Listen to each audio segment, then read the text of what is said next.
Hey, what's up again everybody? Today I'm doing a review of guide hand side cutter and I'm comparing that with Tamiya's sharp point side cutter.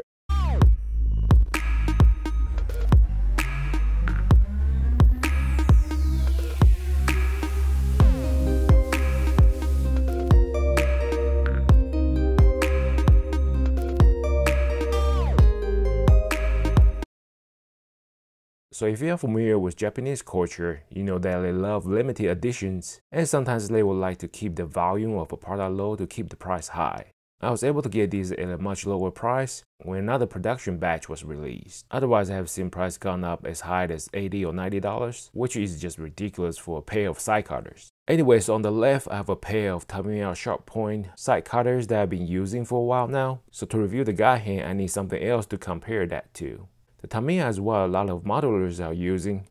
To ensure the fairness, I'm opening a new pair of Tamiya side cutters as I'm suspecting my trusted pair is getting dull. Take these out of the package.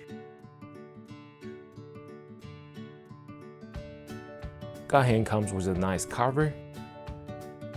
A bit lighter than what I had expected, but feels fairly good. Whoa, it sort of sticks when the cutters are fully closed. I can clearly feel it, just not sure if you can see in the video. I didn't expect this for such high price item. The Tamiyas just feel so smooth. Let's try out the fancy cover right quick. Yeah, it's pretty nice. Let me take the new pair of the Tamiya out. Feels just like the pair I've been using, so let's take a closer look. The Tamiya first. The darker color looks like it has been through heat treating process. You can see the ground surface there from sharpening. And the same thing on the other side. For the guide hand, the color is lighter. I was wondering what the pin on the side is for, so that the cutter can only open so far when the side touches the pin. Closing it? Okay, it didn't touch. I was thinking the inner screw and the nut are for stopping the blades so they wouldn't put too much pressure on the cutting surfaces, which may shorten the life of the blades. But you can clearly see a gap in there. You can see the ground surface is there like the Tamiya, while the left hand side is ground much thinner, so they are not symmetrical. Yep, very thin. Let's compare it with the Tamiyas. When I first bought the Tamiya cutters, I thought they were very small, but look at how tiny the guide hands are. Short and very thin. Needless to say, don't cut anything that's harder than typical plastic or you will shorten the life of the blade. Let me explain the reason for really thin blades, other than just making them sharp. When you're first cutting into a plastic, there are no problems. However, when the plastic is so thick, the tips are cutting, but the thicker parts aren't cutting and are putting pressures on the plastic. So the binding is stressing out the center part of the plastic before the blade can actually start cutting. Hence, you see more stress mark on the thicker parts. So the guide hand has much thinner blades and doesn't put as much stress on the parts. When you first cut off the runners, you want to stay back. Another reason is that the part cannot move when it is the runner, so it's creating even more stress when the cutters are wedging in.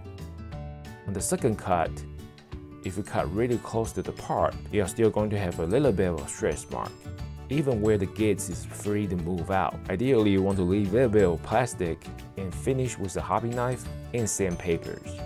Since the parts typically have different gate sizes, I have a piece of round polystyrene here that I bought from a local hobby shop. So we are cutting the same cross-sectional area each time. First with the Tamiya, it leaves very little white line in the center, but it's raised up a tiny bit.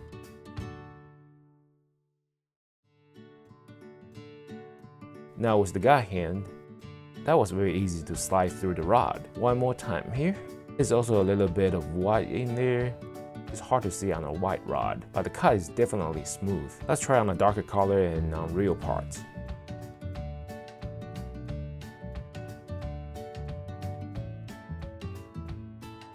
Bottom with the guide hand. Looks like guide hand does cut better. Again, Tamiya has the top half. They always seem a split line with the Tamiya cut.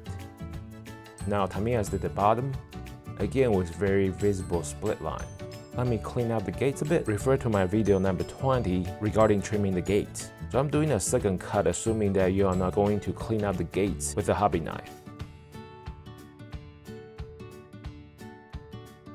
The guide hand cuts do look much better at the bottom. Ignore the center one for the Tamiya. I sort of messed it up. Again, God hand does look a bit cleaner. Flip over, Tamiya at the bottom now. I think they look about the same. Let's try the hands now. Right hand is being cut with the God hand.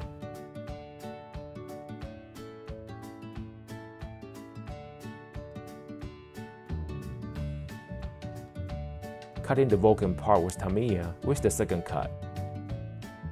That's pretty good. Tamiya really does a decent job, especially with the newer kits, where Bandai is able to keep the gate size smaller. Okay, with the other portion of the Vulcan, second cut. Again, clean cuts also.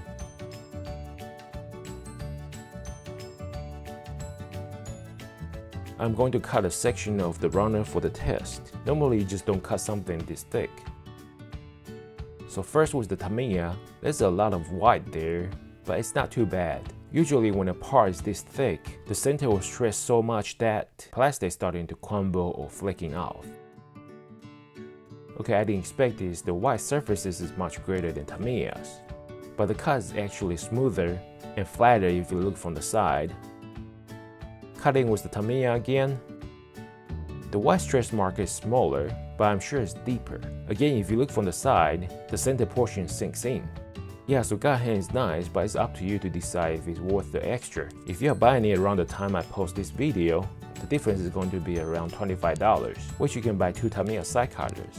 But really, no cutters can substitute for a hobby knife. So if you enjoy just snapping the kits together and you're fine with the looks, then the God hand will give you better results, especially with the older or larger kits. If you're going to finish the gates with a hobby knife and sandpapers, then you don't really need God hands. Alright, let me know what you think, and I'll see you next time.